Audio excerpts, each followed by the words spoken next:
The inside of the Sherman tank smelled like oil, metal, and fear. Even with snow falling outside in the Ardennes forest, the air inside the steel shell was thick and hot, heavy with sweat and smoke. The engine rumbled under the crew's boots. It wasn't the loudest sound.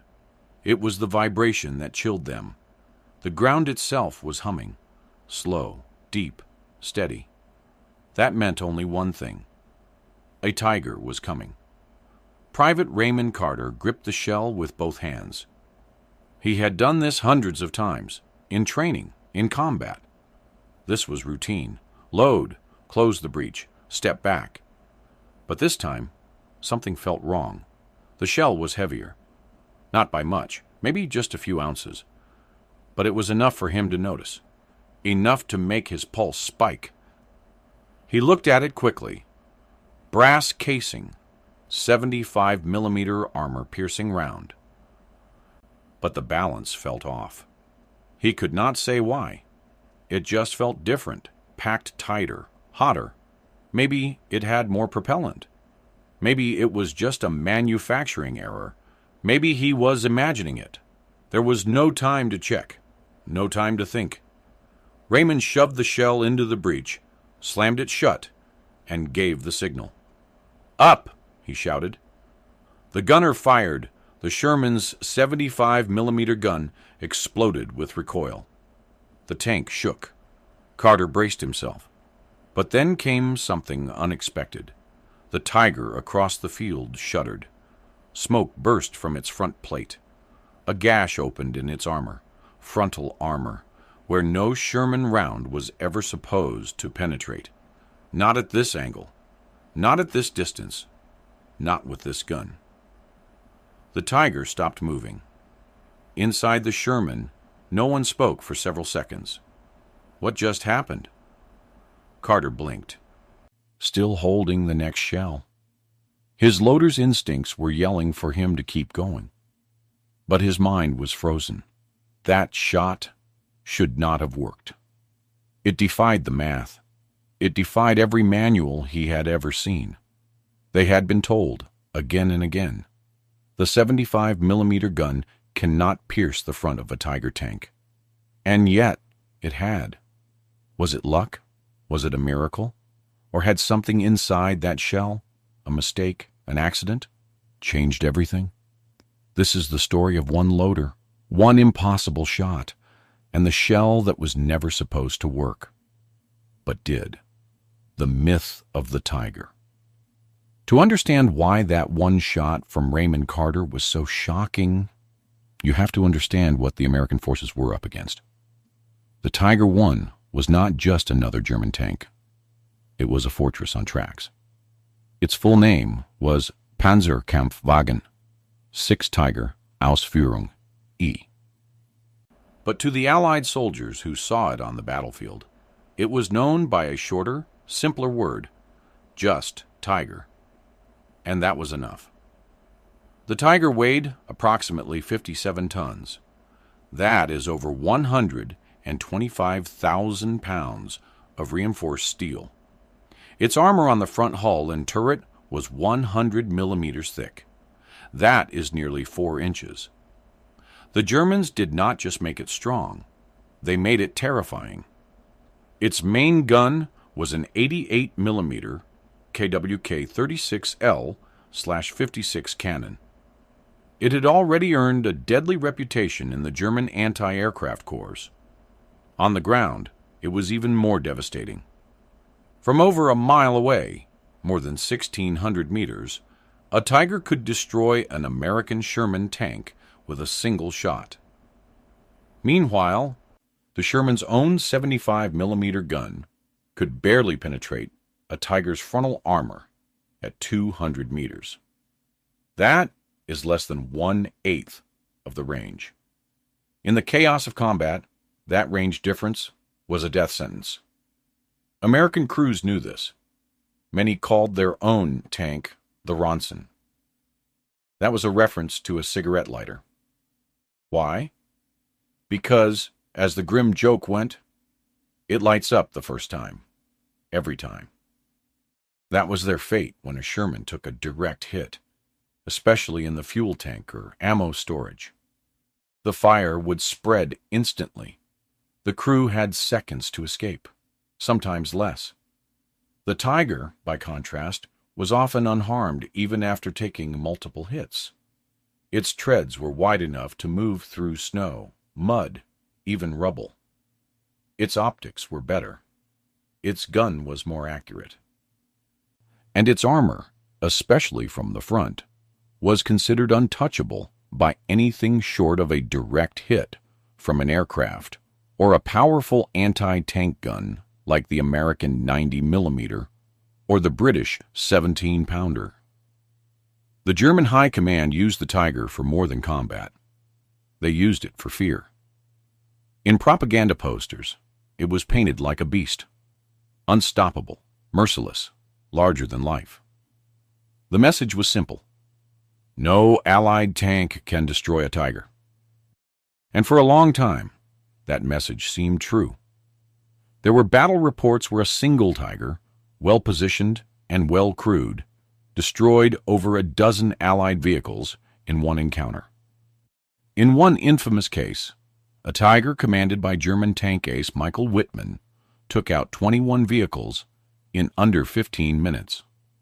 This wasn't just a tank, it was a legend, a psychological weapon. So when a Sherman tank, any Sherman, scored a kill on a Tiger, it was more than just rare. It was shocking. And when it happened through the front plate, that was supposed to be impossible. American manuals said it could not be done. Gunnery training emphasized flanking the Tiger, aiming for the sides, the rear, or even the tracks.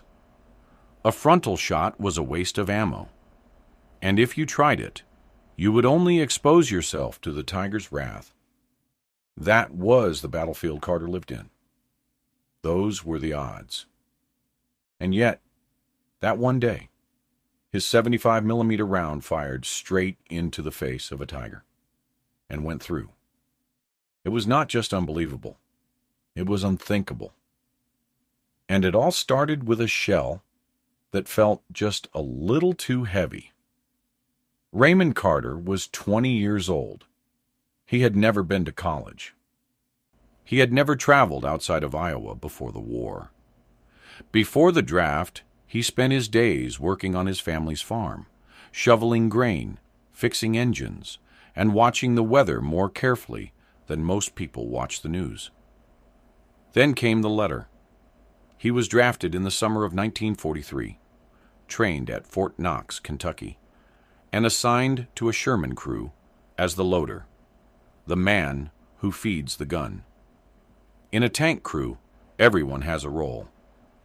The driver keeps the beast moving. The gunner finds and aims at the target. The commander makes the calls. And the loader? The loader has no time to think. His job is motion. Grab the round. Slam it into the breech. Step back. Brace. Repeat. Every few seconds, through chaos and fire, it's his hands that determine whether the gun fires again or falls silent. Raymond was fast. He was precise. But more than anything, he was steady. He had the kind of quiet nerves that came from years of hauling hay at 5 a.m. and repairing tractors without instructions.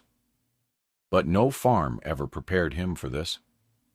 The inside of a Sherman tank was cramped, dark, and brutally loud. There was no insulation, no space to stretch, no comfort. In summer, it felt like a furnace. In winter, it trapped the cold in your boots and bones. Inside, you were always touching something metal, and metal always remembered the last explosion. The floor shook constantly. Screws worked themselves loose. Smoke lingered. Oil stuck to your skin. And for Raymond, every battle was just a countdown. A count of shells, a count of seconds, a count of breaths. His crew trusted him. He loaded clean, fast, and never jammed the breech. In training, he could reload in under 5 seconds. In combat, he did it even faster. But he never thought of himself as a hero. He never wanted medals. All he wanted was to get through the day, keep the crew alive, and make it back to the farm where things made sense. They had seen action in France. They had pushed through Belgium. And by December of 1944, they were stationed in the Ardennes, cold, tired, and surrounded by rumors of a German counteroffensive. Then one morning, wrapped in fog and silence, they rolled into a patch of trees. The radio crackled. Movement ahead. 2 Tigers. Waiting. Raymond's hands tightened. He knew what that meant. One hit from an 88mm shell, and their tank was gone. That was it. As the Sherman jolted to a stop, he reached down to grab the next shell. That's when he felt it. It was subtle. A difference in weight. Maybe a difference in balance. He had handled hundreds of these rounds, and something about this one was off. He hesitated. Not long, just a second. But in a tank fight, a second is everything. He looked to the commander. No time.